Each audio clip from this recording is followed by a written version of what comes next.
Assalamualaikum warahmatullahi wabarakatuh. Mengenai permasalahan yang diusulkan atau mau dibahas dalam hal ini,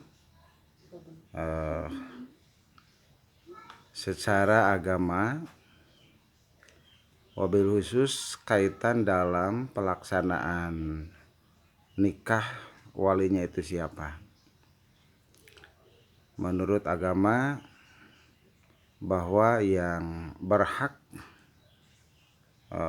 menjadi wali bagi anak yang di luar nikah adalah hakim.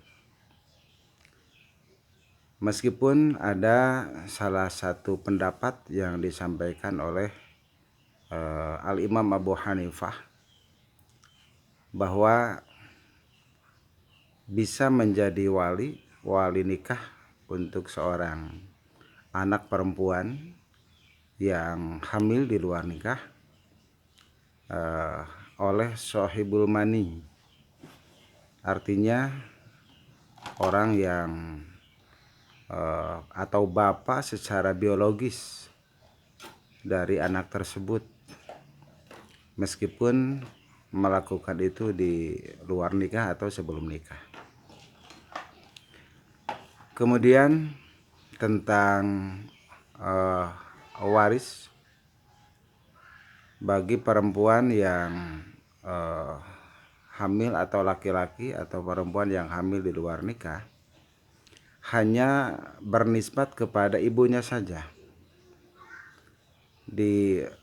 Untuk rujukan bisa dilihat di salah satu kitab karangan Said Sabiq, yaitu Fiqhus Sunnah jilid 3. Di sana dimuat ada dua bentuk manusia atau orang yang hanya terkait kepada ibunya saja dalam hal waris, yaitu al-waladul zina wal waladul mal'un. Artinya anak zina atau anak yang hamil di luar nikah, dan waladul mal'un artinya anak yang tidak diakui oleh bapaknya. Jadi meskipun itu siapa yang menghamilinya, karena ia merasa bahwa itu bukan anak dari suami itu, sehingga suami itu yang menjadi ayah anak tersebut tidak mengakuinya, maka itu disebut waladul mal'un, meskipun pada hakikatnya ia atau benar-benar anak dia. Nah, untuk waladul mal'un dan waladul zina dalam hal waris, ia atau mereka mendapatkan warisan dari ibunya saja. Dari ayah secara biologis mereka tidak mendapatkan waris. Itu secara agama. Dan kemudian tentang pertanggungjawaban mendidik atau tarbiyah, siapa yang menjadi murabbi adalah seharusnya adalah hakim. Yang hal ini bisa disebut umaro, ya, karena kita bukan negara Islam, ya, belum menjadi siasah ad-daulah al-islamiyah, maka hakim tidak bisa berjalan. Maka tetap yang menjadi tanggung jawab adalah keluarganya, wabil khusus adalah ibunya. Namun tetap si ayah secara biologis sangat bertanggung jawab kepada kehidupan mereka. Yang terakhir, tentang bagaimana di akhirat, apakah nisbat atau kesinambungan antara anak yang hamil di luar nikah dengan orang tuanya, itu pada hakikatnya adalah rahasia Allah, hanya Allah yang maha mengetahui. Namun di surah Al-A'raf dimuat Di dalam Al-Quran surah Al-A'raf, Allah menyebutkan walal a'rafi rijalun ya'rifuna kullam bisimahum dan seterusnya. Artinya bahwa anak-anak tersebut yang sebelumnya itu disampaikan wa bainahum hijabun,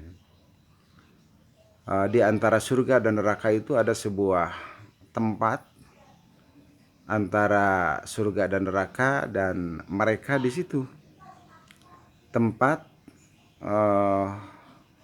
mereka baru kumpul, yang mereka melihat ke ahli surga dan juga melihat ke ahli neraka.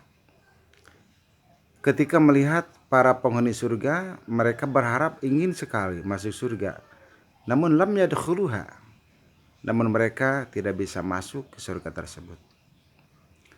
Dan ketika pandangannya melihat ke dalam neraka, mereka berkata, Rabbana la taj'alna minal qaumil zalimin.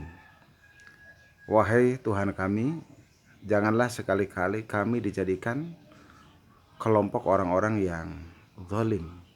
Artinya mereka tidak ingin menjadi anak seperti itu. Namun wallahu alam.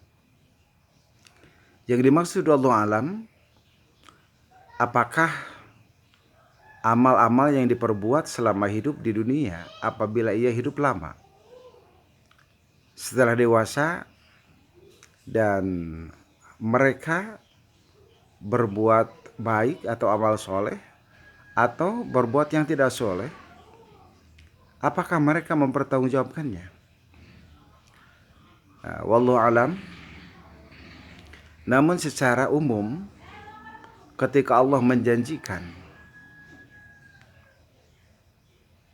ard wa jannatin arduhas samawati wal ard uiddatil muttaqin, bahwa surga adalah luasnya yang seluas-luasnya itu antara seluas langit dan bumi, disediakan bagi orang-orang yang takwa.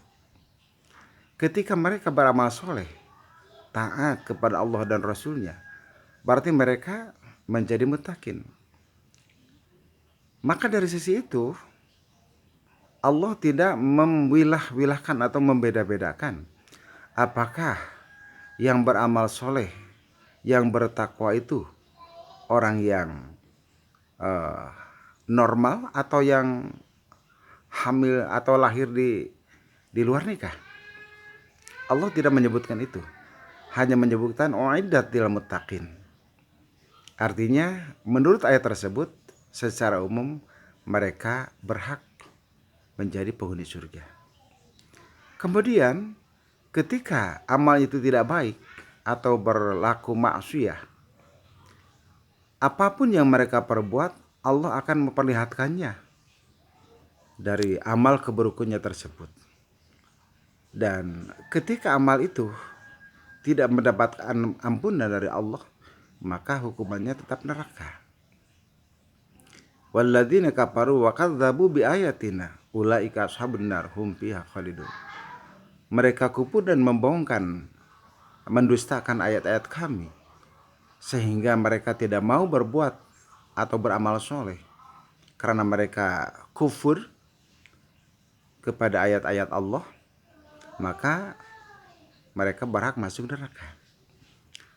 Nah, secara umum ayat tersebut tanpa membeda-bedakan antara orang yang lahir secara normal atau orang yang lahir di luar nikah. Ketika mereka kufur kepada Allah dan mendustakan ayat-ayat Allah, maka nerakalah bagiannya. Bagaimana kaitan dengan Ashabul A'raf yang dimuat di surah Al-A'raf tadi? Saya katakan terlebih dahulu wallahu alam, hanya Allah yang Maha mengetahui. Meskipun dalam tafsiran ayat tersebut bahwa Ashabul A'raf diantaranya adalah mereka anak-anak yang lahir di luar nikah. Itu secara agama. Kemudian secara negara, itu sangat apa? Sangat sangat rahasia. Artinya negara tidak membahas secara detail tentang itu. Namun ketika anak tersebut secara akta lahir atau kartu keluarga masuk di salah satu keluarga, baik ayah atau ibunya secara biologis, maka itu masuk hukum perdata, tetap mereka adalah menjadi bagian daripada keluarga itu. Secara tarbiyah, ta'lim budiniyah, kemudian secara waris, ya mutlak mereka mendapatkan apa-apa dari orang tua tersebut. Baik orang tua secara agama atau orang tua secara biologis. Jadi mereka berhak mendapatkan perhatian dari kedua orang tuanya.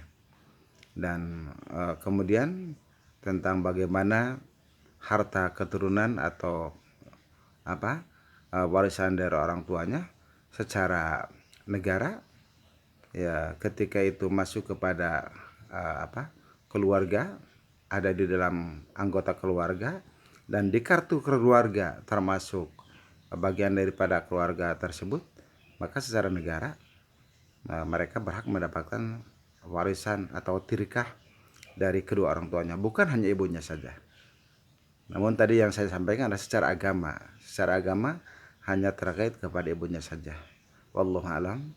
Mohon maaf apabila ada kesalahan, dan bagi yang mendengar pembahasan saya kemudian ada kesalahan, itu bukan sengaja salah, namun saya akan menyampaikan apa yang saya tahu, apa yang saya lihat, dan apa yang saya baca, baik dari Al-Quran maupun Sunnah atau kaul ulama. Yang saya sampaikan rujukannya adalah salah satu kitab karangan Said Sabiq, yaitu Fiqh Sunnah. Terima kasih. Wassalamualaikum warahmatullahi wabarakatuh.